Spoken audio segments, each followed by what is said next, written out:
Chess या शतरंज? Country of origin India, साल 6th century CE, actual name Chaturanga. इसके हर पीस उस समय के मिलिट्री यूनिट को रिप्रेजेंट करते थे। 7th सेंचुरी में ये खेल इंडिया से पहुंचा पर्शिया एंड इस्लामिक कॉन्क्वेस्ट के बाद धीरे धीरे वेस्ट की ओर बढ़ता चला गया।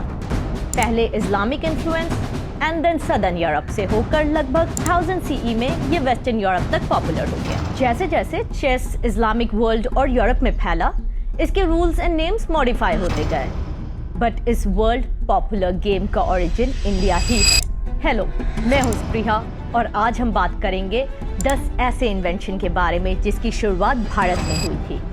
एंड नोइंगली और unknowingly they are an imperative part of our day to day life. पर इससे पहले कि हम आगे बढ़े, प्लीज हमारे चैनल को लाइक, शेयर एंड सब्सक्राइब करना ना भूलें, जिससे हम इंडिया और वर्ल्ड से जुड़ी इंटरेस्टिंग इंफॉर्मेशन आप तक पहुंचा सकें। So let's begin. Number 1, bank check. जी हाँ, आज रेगुलर बेसिस पे इस्तेमाल होने वाला इस फाइनेंशियल इंस्ट्रूमेंट का एविडेंस अर्ली सिविलाइजेशन में भी मिलता है। इंडिया में Mauryan empire which is 321 to 185 BC के टाइम पर एक कमर्शियल इंस्ट्रूमेंट था जिसे आदेश कहा जाता था। आदेश एक ऑर्डर के रूप में काम करता था जो बैंकर को डायरेक्ट करता था कि वो किसी थर्ड पार्टी को एक स्पेसिफिक अमाउंट का पेमेंट करे। ये कॉन्सेप्ट मॉडर्न नेगोशिएबल इंस्ट्रूमेंट से काफी सिमिलर था, जो आज कंटेम्प्रेरी बैंकिंग सिस्टम का एक बहुत ही इंपॉर्टेंट पार्ट है। Number 2, buttons. आर्कियोलॉजिकल एक्सकवेशन में इंडस वैली साइट्स जैसे मोहनजोदारो और हड़प्पा में छोटे छोटे राउंड एंड डेकोरेटिव ऑब्जेक्ट्स मिले हैं जो शेल, बोन और क्ले जैसे मटेरियल से बने हुए हैं। इनमें से कुछ ऑब्जेक्ट के बीच में छोटे छोटे बटन होल्स जैसे छेद भी हैं। ये उस पीरियड में ऑर्नामेंट्स की तरह यूज किए जाते थे, पर शायद इसका इस्तेमाल आज की तरह कपड़ों में भी हुआ करता होगा। यूसेज भले ही डिबेटेबल हो, पर बटन का इंडिया में सबसे पहले मिलना सर्टेन है। नंबर 3, यूटिलिटी से आगे बढ़ते हैं मेडिकल साइंस की तरफ और बात करते हैं ऑटोप्लास्टी के बारे में। पहली बात कि ये ऑटोप्लास्टी होता क्या है। ऑटोप्लास्टी एक सर्जिकल प्रोसीजर है जो कान के शेप, पोजीशन या साइज को बदलने के लिए या करेक्ट करने के लिए किया जाता है। इस सर्जरी की डेवलपमेंट एंशिएंट इंडिया में हुई थी, जिसका डिस्क्रिप्शन सुश्रुत संहिता जो 500 AD की है उसमें मेंशन किया गया है। सिर्फ ऑटोप्लास्टी ही नहीं, बल्कि इसमें दूसरे प्लास्टिक सर्जरी टेक्निक का भी जिक्र है, जैसे ईयर, नोज, लिप्स जैसे बॉडी पार्ट्स जो वॉर, क्राइम, रिलीजियस रीजन या पनिशमेंट के कारण एम्पुटेट किए जाते थे। ये उनको करेक्ट, रिपेयर एंड रिकंस्ट्रक्ट करने के लिए इस्तेमाल की जाती है। सुश्रुत संहिता की मेडिकल नॉलेज और प्लास्टिक सर्जरी टेक्निक एशिया में 18th सेंचुरी तक प्रैक्टिस होती थी। अक्टूबर 1794 के इशू में ब्रिटिश जेंटलमैन्स मैगजीन में राइनोप्लास्टी प्रैक्टिस का जिक्र किया गया, exactly as it's described in Sushruta Samhita. आज के कंटेम्प्रेरी ऑटोप्लास्टिक टेक्निक की इंस्पिरेशन भी सुश्रुत के एज ओल्ड प्रोसीजर और मेथड से ही ली गई है, जो एंशिएंट इंडिया में डेवलप एंड एस्टैब्लिश की गई थी। नंबर 4, मेडिकल साइंस में not just plastic surgery but leprosy, जिसे हिंदी में कुष्ठ रोग कहा जाता है, उसके ट्रीटमेंट का भी ओरिजिन भारत ही है। कर्न्स एंड नैश के 2008 के पेपर के मुताबिक लेप्रेसी का पहला mention Indian medical teachers Sushruta Samhita में 6th सेंचुरी BCE में किया गया था। लेकिन the Oxford illustrated companion to medicine के अनुसार लेप्रेसी का जिक्र और इसके रिचुअलिस्टिक क्योर्स का डिस्क्रिप्शन अथर्ववेद में दिया गया था, जो सुश्रुत संहिता से भी पुरानी है। Number 5, caesarean section. क्या आपको पता है कि दुनिया में सबसे पुराना historical non mythical caesarean section का रिकॉर्ड इंडिया में है। बिंदुसार, जो मौर्यन डायनेस्टी के सेकेंड रूलर थे, was born by C section.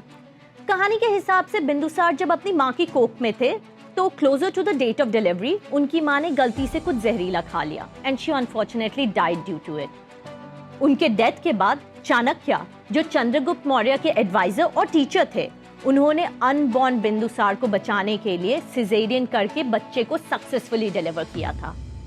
ये इंसिडेंट इंडिया में सर्जिकल इंटरवेंशन और मेडिकल नॉलेज के एडवांसमेंट का एविडेंस भी बना और सुश्रुत संहिता में भी पोस्टमार्टम सिजेरियन सेक्शन का जिक्र मिलता है।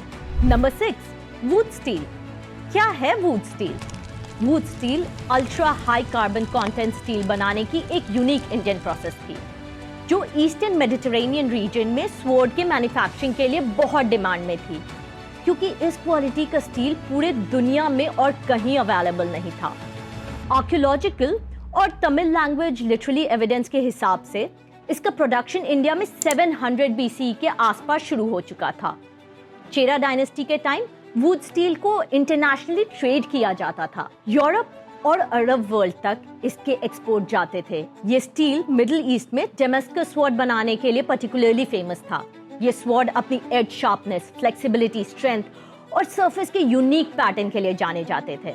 17th सेंचुरी CE के एंड तक कोरोमंडल कोस्ट से वुड स्टील के दसों हजार सिल्लियां पर्शिया तक ट्रेड होती थी, विच मीन्स कि इंडिया में वुड स्टील का प्रोडक्शन एक इंडस्ट्रियल स्केल पे था, जो यूरोप के इंडस्ट्रियल रेवोल्यूशन से पहले शुरू हो चुका था। इस स्टील के रिप्रोडक्शन पर काफी रिसर्च की गई है।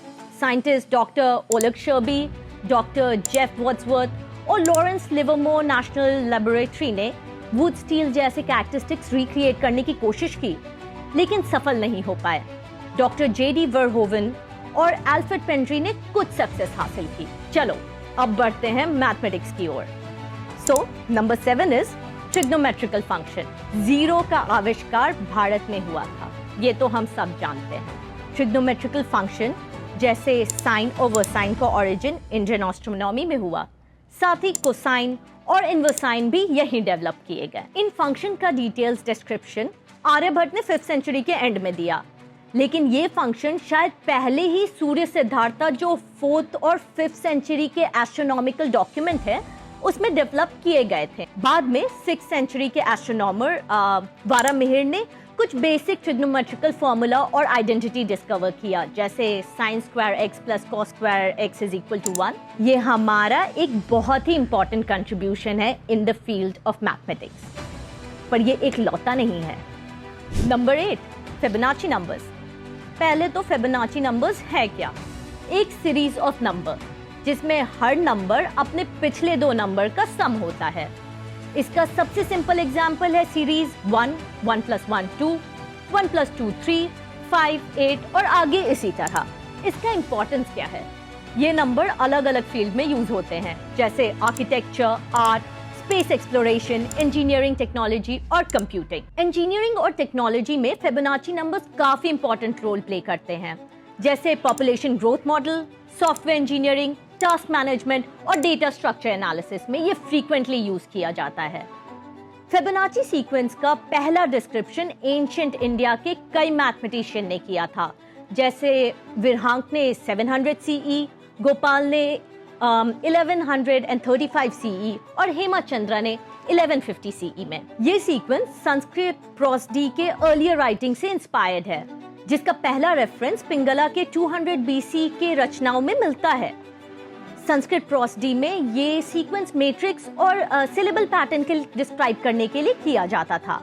फिबोनाची नंबर का ये कॉन्सेप्ट यूरोप में बहुत बाद में पॉपुलर हुआ, लेकिन इसका origin ancient Indian mathematical and literary tradition में डीपली रूटेड है। Number 9 preliminary concept of gravity. Ancient Greeks ने ग्रेविटी के कॉन्सेप्ट को कुछ इस तरह समझाया कि हर ऑब्जेक्ट की टेंडेंसी होती है नीचे की ओर गिरना। उनका मानना था कि ये अर्थ का एक नेचर है जो यूनिवर्स के सारे मास को अपनी तरफ खींचती है। लेकिन 6th सेंचुरी CE में ब्रह्मगुप्त ने ग्रेविटी को एक अट्रैक्टिव फोर्स के रूप में डिस्क्राइब किया। उन्होंने इसके लिए टर्म गुरुत्वाकर्षण का यूज किया, जो अर्थ के ग्रेविटेशनल पुल का फर्स्ट क्लोजेस्ट एक्सप्लेनेशन था। नंबर 10 साइडेरियल ईयर या नक्षत्र वर्ष। पृथ्वी को सूरज के चारों ओर एक पूरी परिक्रमा या रिवॉल्व करने में जो टाइम लगता है उसे साइडेरियल ईयर या नक्षत्र वर्ष कहते हैं। हिंदू कॉस्मोलॉजिकल टाइम साइकिल जो सूर्य सिद्धांत में 600 CE में एक्सप्लेन किया गया था, उन्होंने साइडेरियल की एवरेज लेंथ को 365.2563627 डेज कैलकुलेट किया था। ये वैल्यू आज के मॉडर्न मेजरमेंट 365.256363004 डेज से बस 1.4 सेकेंड ज्यादा है। That is almost accurate. Worth mentioning है चांद पे पानी की खोज। वैसे तो चांद पर वाटर आइस की प्रेजेंस का अंदाजा 1960s से अलग अलग साइंटिस्ट लगाते रहे हैं, लेकिन फ्री वाटर आइस के लिए जो एविडेंस मिला था वो इनकंक्लूसिव था। मून पर पानी के होने का फर्स्ट इनकन्वर्टेबल एविडेंस 2009 में चंद्रयान 1 के मून इंपैक्ट प्रोब द्वारा कैरी किया गया पेलोड चेस ने दिया। इस डिस्कवरी के बाद नासा ने चांद पे पानी की खोज को कंफर्म और एस्टैब्लिश किया। तो ये थे हमारे टॉप 10 इन्वेंशंस। ये लिस्ट एग्जॉस्टिव नहीं है, ऐसे कई और इन्वेंशन है जो भारत से जुड़े हुए हैं। अगर आपको किसी ऐसे इन्वेंशन के बारे में पता हो तो कमेंट्स में जरूर शेयर करें। और अगर आपको ये वीडियो अच्छा लगा हो तो हमारे इस चैनल को लाइक, शेयर एंड सब्सक्राइब करना ना भूलें। Thanks for watching.